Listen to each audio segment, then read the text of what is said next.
December 18th, 1972. 7:30 p.m. Hanoi time.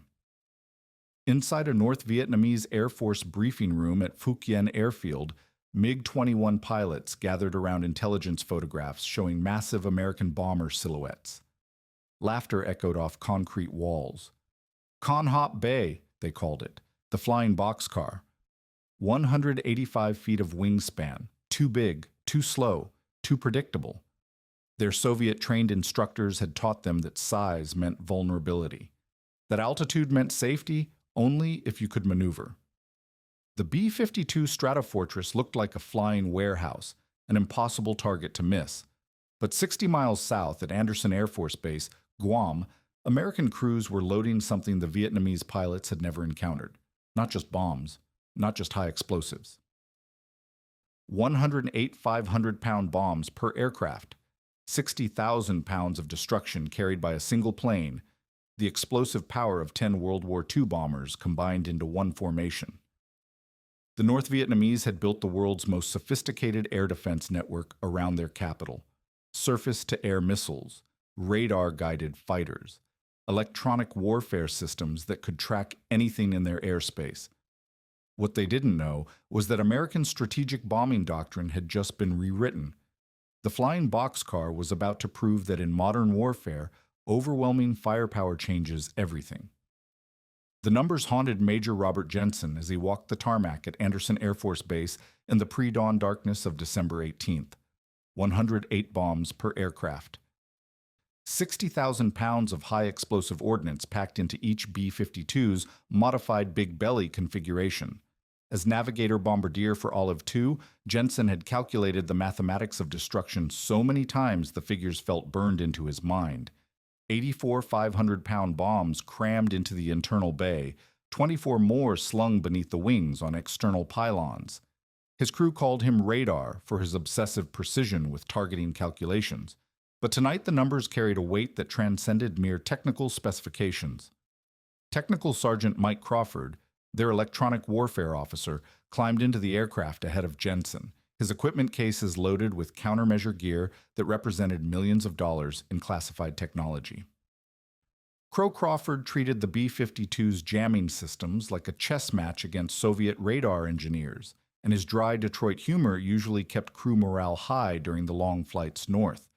But even Crawford seemed subdued as he ran through his pre-flight checklist, knowing that tonight's mission would take them deeper into North Vietnamese airspace than any B-52 formation had flown since the bombing halt began 4 years earlier. The intelligence briefing had painted a picture of overwhelming American technological superiority. 129 B-52s would participate in the first wave, 87 launching from Guam, 42 more from Utapao Air Base in Thailand, the largest strategic bomber formation assembled since World War II, carrying enough explosive power to flatten entire city blocks.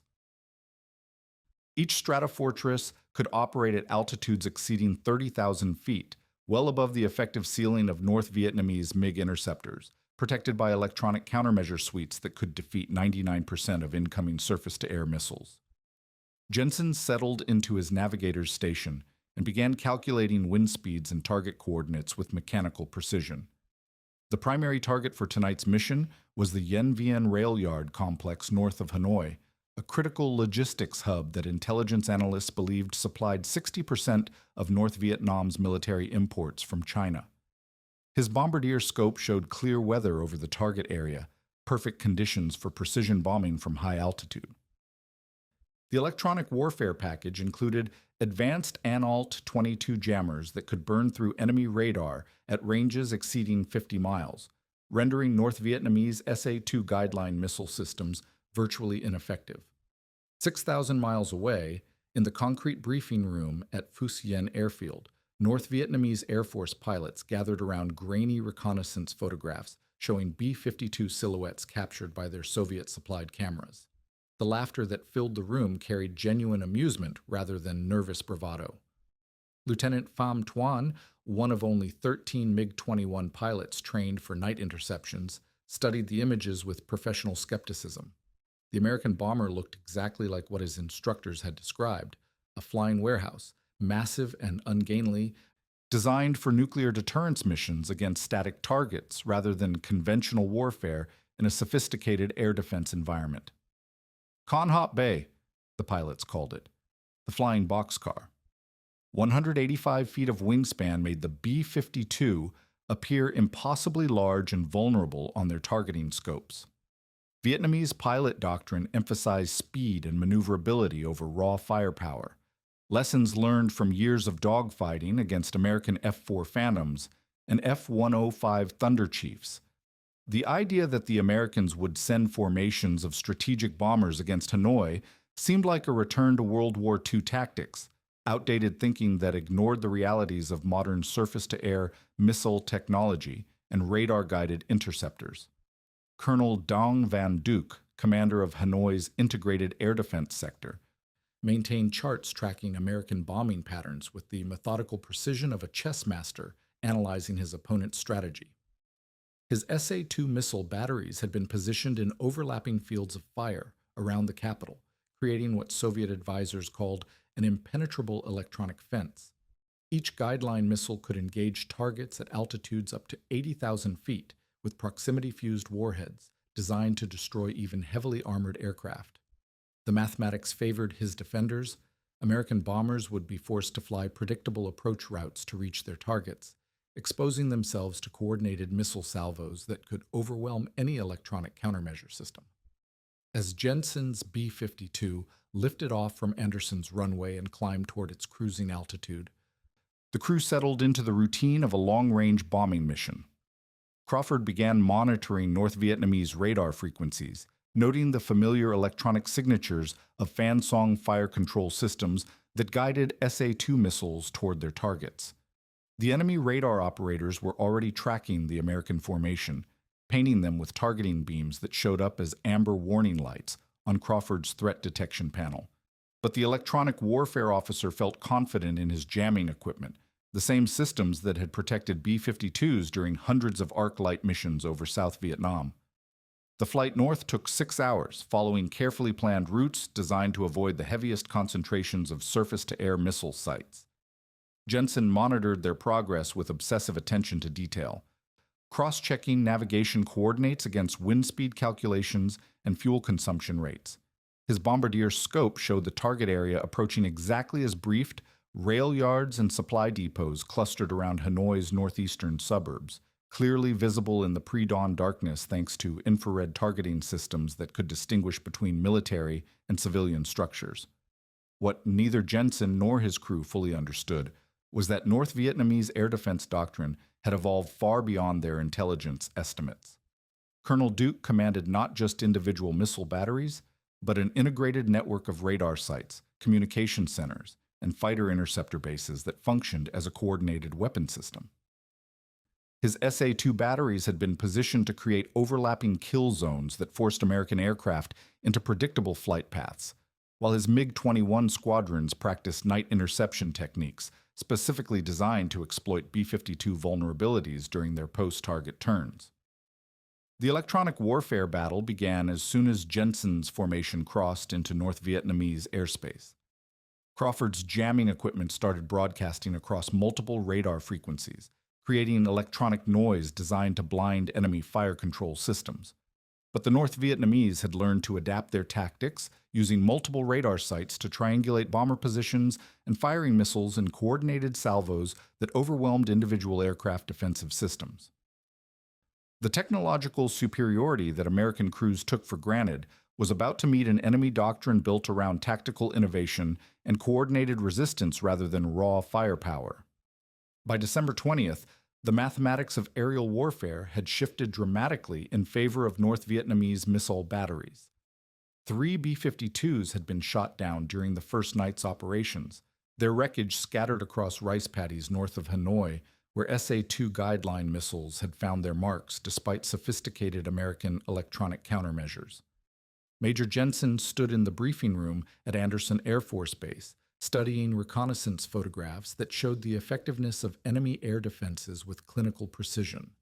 Over 200 surface-to-air missiles had been fired at the bomber formations, creating a gauntlet of telephone pole-sized projectiles that exploded in proximity-fused bursts designed to shred aircraft with thousands of steel fragments.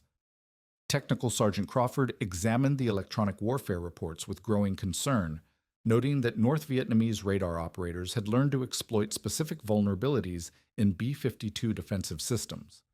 The enemy had discovered that American bombers were most susceptible during their post-target turns, when aircraft banked away from their bombing runs and exposed maximum radar cross-section to tracking systems below.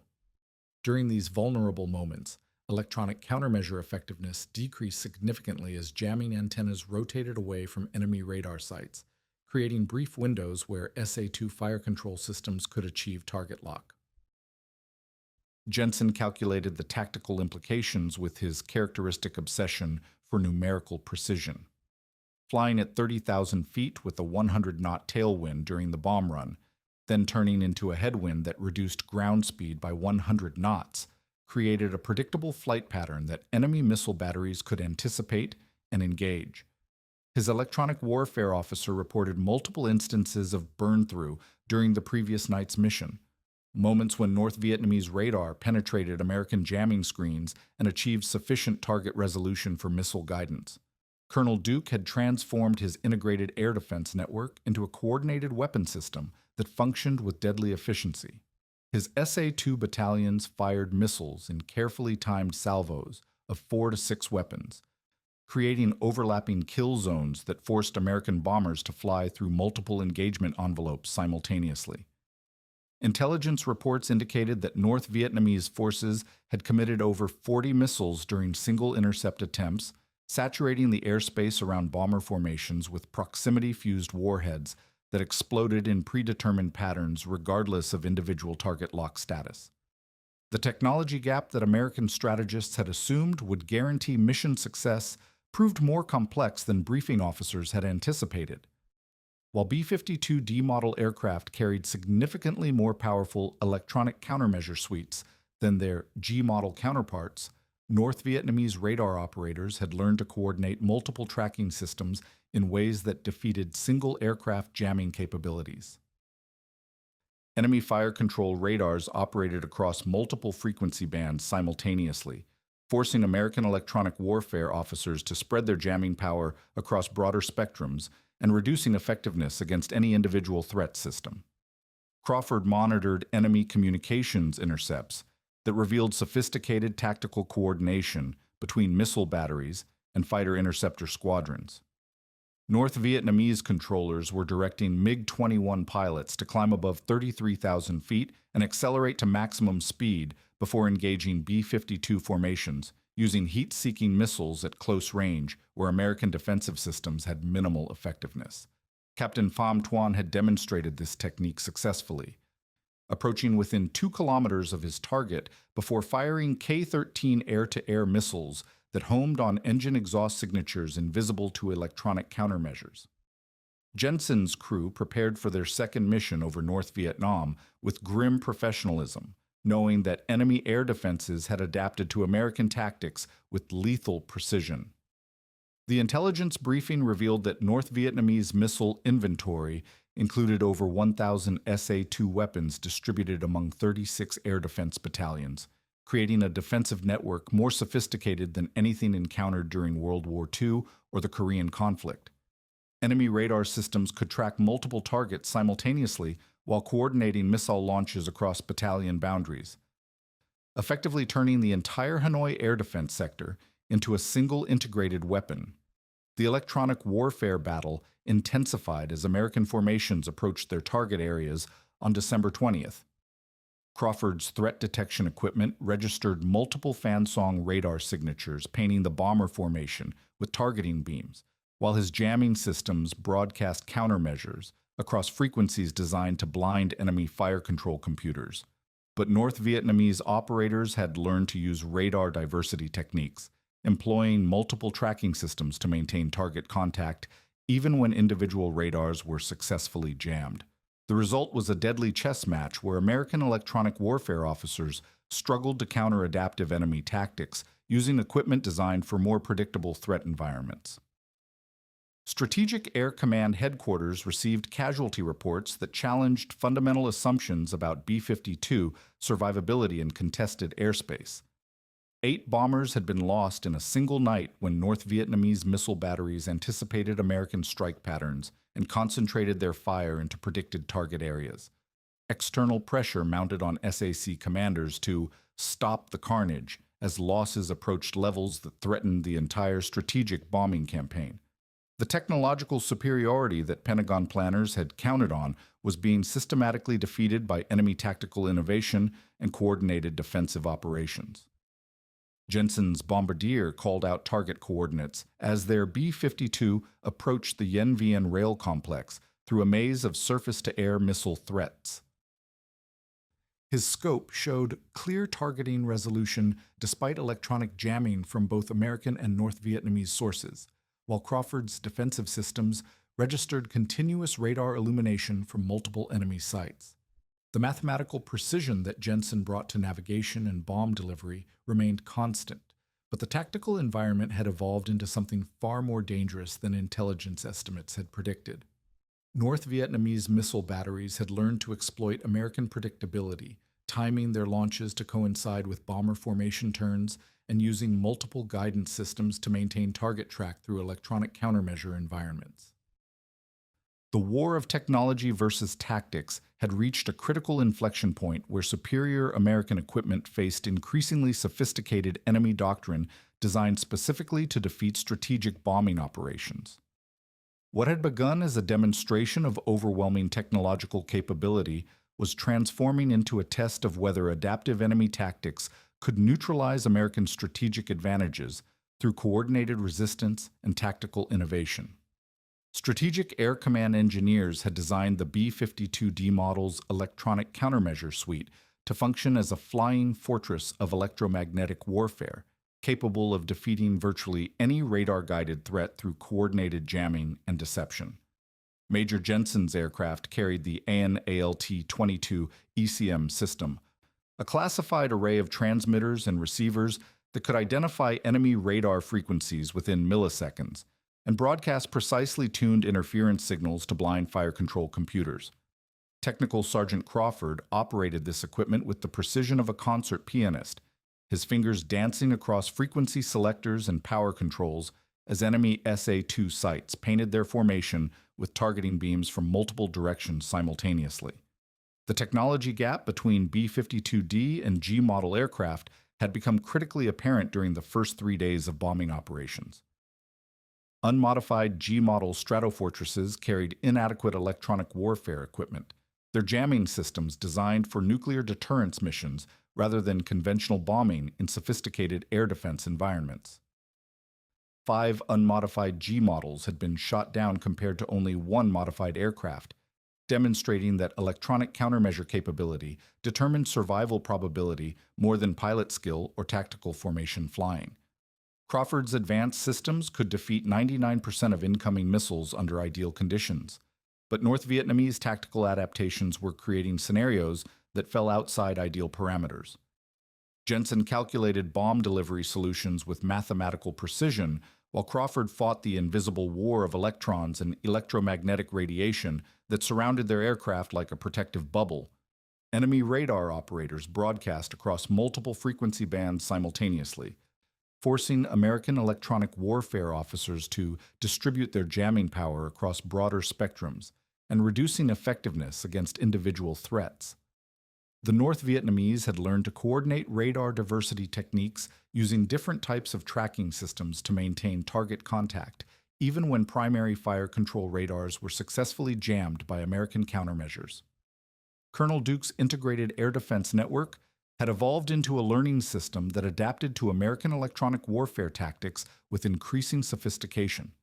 His radar operators monitored jamming frequencies and timing patterns, identifying vulnerabilities in B-52 defensive systems that could be exploited through coordinated missile launches. North Vietnamese intelligence had analyzed American electronic countermeasure capabilities extensively, developing tactical procedures designed specifically to defeat AN/ALT-22 jamming systems through signal diversity and coordinated engagement techniques that overwhelmed individual aircraft defensive capacity. The numbers behind electronic warfare revealed a deadly mathematics of survival that Jensen understood with clinical precision. Over 12 days of bombing operations, North Vietnamese forces had fired over 1,200 SA-2 missiles at American bomber formations, creating the most intensive surface-to-air missile environment in military history.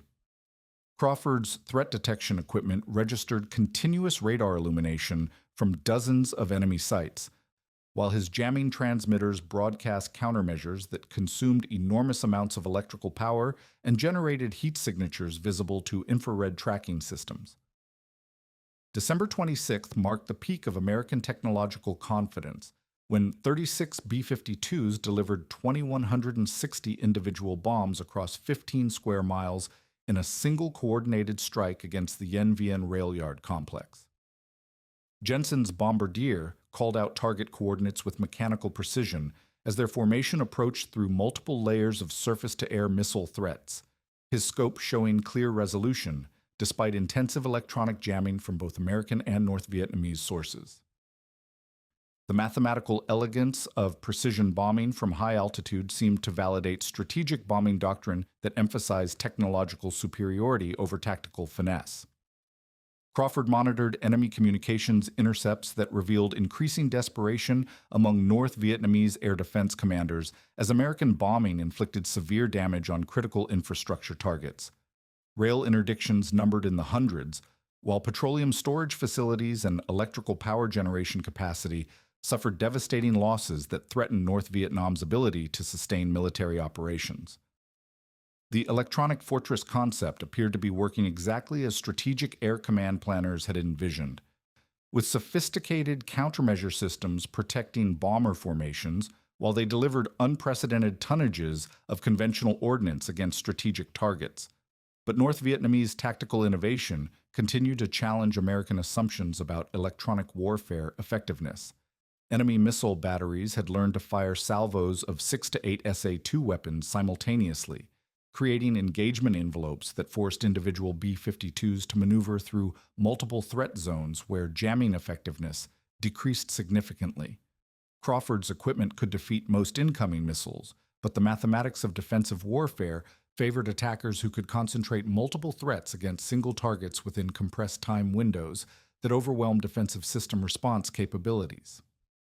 Jensen's crew flew their most dangerous mission on December 26th, approaching heavily defended targets through airspace saturated with over 40 surface-to-air missiles launched in coordinated salvos designed to penetrate American electronic countermeasures through sheer volume of fire. Crawford's jamming systems operated at maximum power output, broadcasting interference signals across multiple radar frequency bands while monitoring threat detection equipment that registered continuous enemy tracking attempts from dozens of sites simultaneously. The electronic warfare battle had reached an intensity level that pushed both American defensive systems and North Vietnamese offensive capabilities to their operational limits. The technological superiority that American strategists had counted on faced its most severe test as enemy air defense doctrine evolved to exploit specific vulnerabilities in B-52 defensive systems. Crawford's NL-22 equipment could defeat individual radar threats with near-perfect reliability, but North Vietnamese coordination techniques created scenarios where multiple guidance systems engaged single targets simultaneously, forcing electronic warfare officers to divide their jamming power among competing threats and reducing effectiveness against any particular missile engagement sequence. Strategic bombing effectiveness reached its zenith during the Vien raid, when American formations delivered 15,237 tons of bombs across Hanoi and Haiphong in coordinated strikes that demonstrated the devastating potential of precision bombing supported by advanced electronic countermeasures. Jensen's bombardier achieved direct hits on primary targets despite intensive enemy resistance, validating the concept that technological sophistication could overcome tactical adaptation through overwhelming firepower delivered with mathematical precision. The electronic fortress had proven its capability to protect bomber formations while they inflicted strategic damage that threatened North Vietnam's capacity to continue military resistance.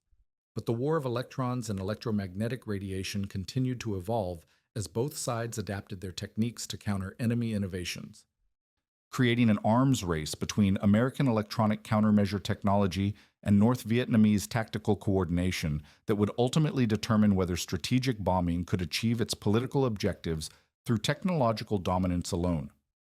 The strategic reversal began on December 20th when 8 B-52s fell from the night sky in a single coordinated North Vietnamese counterstrike that shattered American assumptions about technological invincibility.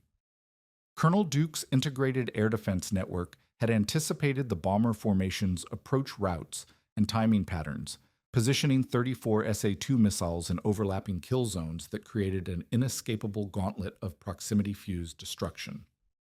Major Jensen received the casualty reports with clinical detachment, his navigator's mind automatically calculating loss rates that exceeded any sustainable operational tempo for strategic bombing missions. Strategic Air Command Headquarters found itself under intense pressure from what classified cables described as external sources, demanding immediate tactical changes to stop the carnage that had transformed precision bombing into what critics called a bloodbath of expensive aircraft and highly trained crews.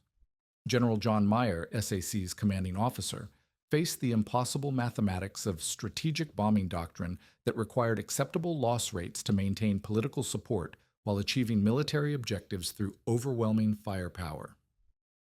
The technology that seemed invincible during planning sessions had encountered an adaptive enemy doctrine specifically designed to defeat American strategic advantages. Technical Sergeant Crawford studied electronic warfare reports that revealed the sophisticated nature of North Vietnamese tactical innovation. Enemy radar operators had learned to coordinate multiple tracking systems across battalion boundaries, creating redundant target acquisition capabilities that defeated individual aircraft jamming through signal diversity and coordinated engagement sequences. The NLT-22 countermeasure suite that Crawford operated with such precision could blind specific radar types. But North Vietnamese controllers now use different fire control systems simultaneously to maintain continuous target track despite intensive American electronic warfare efforts. Jensen's crew prepared for modified tactical procedures that Strategic Air Command developed in response to mounting losses and political pressure. SAC pulled all unmodified B-52G models from Hanoi missions after determining that inadequate electronic countermeasure equipment made them unacceptably vulnerable to North Vietnamese surface-to-air missile threats. The tactical adjustment involved varying flight paths, altitudes, and approach routes to prevent enemy forces from anticipating bomber formations and pre-positioning missiles in predicted target areas where coordinated salvos could overwhelm defensive systems. The new procedures required Jensen to calculate navigation solutions for unpredictable approach routes that sacrificed bombing precision for tactical unpredictability. His mathematical mind struggled with the contradiction between strategic bombing doctrine that emphasized precision targeting and survival tactics that required random flight patterns designed to confuse enemy tracking systems. Crawford's electronic warfare equipment now operated in coordination with deception routes that used false radar signatures and coordinated jamming to create multiple apparent targets that confused North Vietnamese fire control computers. North Vietnamese air defense commanders recognized that their tactical success had created a strategic vulnerability as missile inventory levels declined rapidly under the intensive engagement tempo required to defeat American bomber formations. Colonel Duke monitored ammunition reports that showed his SA-2 battalions consuming surface-to-air missiles at rates that exceeded Soviet resupply capabilities, creating a deadly mathematics where tactical victories threatened to exhaust defensive capacity before achieving strategic objectives. The war of attrition was shifting toward American industrial advantages that could replace lost aircraft faster than North Vietnam could replenish missile stocks. By December 26th, Strategic Air Command had implemented tactical changes that reduced B-52 vulnerability while maintaining bombing effectiveness through modified approach procedures and improved electronic warfare coordination. Jensen's crew flew unpredictable patterns that varied altitude, timing, and routing to prevent enemy forces from anticipating formation locations and pre-positioning missiles for coordinated engagement sequences. The mathematical precision that Jensen brought to navigation remained constant, but tactical unpredictability replaced the predictable approach routes that North Vietnamese defenders had learned to exploit with devastating effectiveness. Crawford's electronic warfare systems now operated as part of formation-wide defensive networks that coordinated jamming frequencies and deception techniques across multiple aircraft simultaneously. The individual electronic fortress concept evolved into coordinated electromagnetic warfare that created multiple false targets while protecting actual bomber formations through distributed countermeasure coverage that exceeded the capability of single aircraft defensive systems. North Vietnamese radar operators found themselves engaging phantom targets, while actual bombers approached through different vectors using coordinated electronic deception techniques. The tactical adjustment period revealed the adaptive nature of technological warfare, where both sides continuously evolved their procedures to counter enemy innovations. Jensen calculated bomb delivery solutions for targets approached through unpredictable flight paths that sacrificed some precision for tactical surprise, while Crawford operated electronic countermeasure equipment that functioned as part of coordinated defensive networks rather than individual aircraft protection systems. The mathematics of survival had shifted from technological superiority to tactical adaptability supported by superior industrial capacity. North Vietnamese missile consumption rates approached critical levels as Colonel Duke's air defense network struggled to maintain engagement effectiveness against increasingly unpredictable American tactics. Intelligence reports indicated that SA-2 inventory levels had declined significantly after 2 weeks of intensive combat, forcing enemy commanders to conserve missiles for only the most favorable engagement opportunities. The industrial mathematics of sustained combat operations favored American production capacity over limited North Vietnamese defensive resources that depended entirely on Soviet resupply through vulnerable transportation networks. Strategic Air Command's tactical modifications demonstrated the flexibility of American strategic bombing doctrine when confronted with adaptive enemy resistance. Jensen's crew flew missions that combined technological superiority with tactical innovation, using advanced electronic countermeasure systems in coordination with unpredictable approach procedures that prevented North Vietnamese forces from developing effective countertactics. The concept of overwhelming technological capability remained valid, but required tactical implementation that acknowledged enemy adaptive capacity and industrial limitations. Crawford monitored intelligence reports indicating that North Vietnamese air defense effectiveness was declining as missile stocks depleted and coordination networks suffered damage from sustained bombing operations. The electronic warfare battle continued with undiminished intensity, but tactical advantage was shifting toward American formations that could replace losses while maintaining operational tempo through superior industrial capacity and strategic depth. The war of attrition that had initially favored adaptive North Vietnamese tactics was transforming into a contest of industrial endurance where American technological and production advantages would ultimately determine strategic outcomes through sustained application of overwhelming conventional firepower delivered with mathematical precision. After the 8th day of bombing operations, North Vietnamese leadership transmitted through diplomatic channels that they were prepared to resume peace negotiations in Paris, ending 4 years of strategic deadlock through the simple mathematics of industrial exhaustion. Major Jensen received the intelligence briefing with quiet satisfaction, knowing that his crew's precision bombing missions had contributed to infrastructure damage so severe that enemy logistics capacity had collapsed below sustainable military operational levels. The strategic calculation was brutally effective: 500 rail interdictions, 372 pieces of rolling stock destroyed, 11,000 cubic meters of petroleum products eliminated, and 80% of electrical power production capacity rendered inoperative through coordinated strategic bombing. December 29th marked Jensen's final mission over North Vietnam, his B-52 carrying 108 500-pound bombs toward targets that intelligence analysts had designated as critical remaining nodes in the enemy's transportation network. Technical Sergeant Crawford monitored electronic warfare frequencies with professional competence tempered by the knowledge that North Vietnamese surface-to-air missile inventory had declined to levels where coordinated engagement sequences no longer posed significant threats to bomber formations. The tactical adaptation period had evolved into strategic dominance through sustained application of overwhelming technological capability supported by superior industrial production capacity. Jensen's Bombardier Navigator log recorded the cumulative impact of strategic bombing with mathematical precision that reflected his obsessive attention to operational detail. 741 B-52 sorties had delivered over 20,000 tons of conventional ordnance with accuracy levels that exceeded World War II bombing effectiveness by orders of magnitude. His crew's personal contribution included 27 successful bomb runs that delivered 2,916 individual 500-pound bombs with precision targeting that destroyed specific infrastructure elements, rather than conducting area bombardment against civilian populations. The strategic effectiveness of precision bombing became apparent through intelligence assessments that measured North Vietnamese logistical capacity with clinical accuracy. Monthly imports had declined from 160,000 tons to 30,000 tons, creating supply shortages that threatened military operational sustainability across all combat sectors.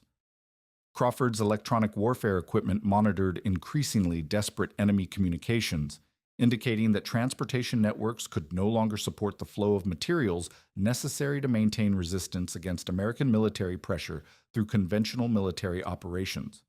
Colonel Duke's integrated air defense network had fought with tactical brilliance and coordination that impressed American intelligence analysts, but industrial mathematics ultimately favored sustained strategic bombing over defensive operations dependent on finite missile inventory and vulnerable resupply networks.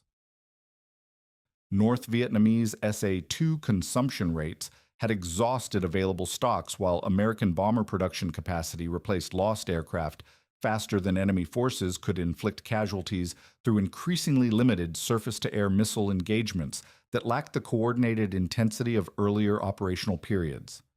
Jensen calculated the strategic implications of systematic infrastructure destruction with the same mathematical precision he applied to navigation and bomb delivery solutions. Electric power generation capacity had been reduced below levels necessary to support industrial production, while transportation networks suffered damage that prevented effective distribution of remaining resources to military units operating in combat zones. The cumulative effect created cascading failures across North Vietnam's entire logistical system that rendered continued military resistance economically unsustainable, regardless of political determination or tactical innovation. Soviet diplomatic warnings to North Vietnamese leadership indicated that continued resistance would transform their country into a wasteland through sustained American bombing that targeted every significant industrial and transportation facility with precision-guided munitions delivered from altitudes that remaining air defense systems could not effectively engage.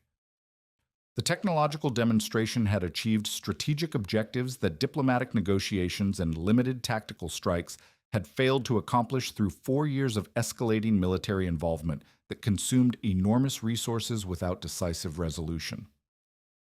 Crawford's final electronic warfare mission over North Vietnam revealed the collapse of coordinated air defense operations as remaining SA-2 sites conserved missiles for only the most critical engagements.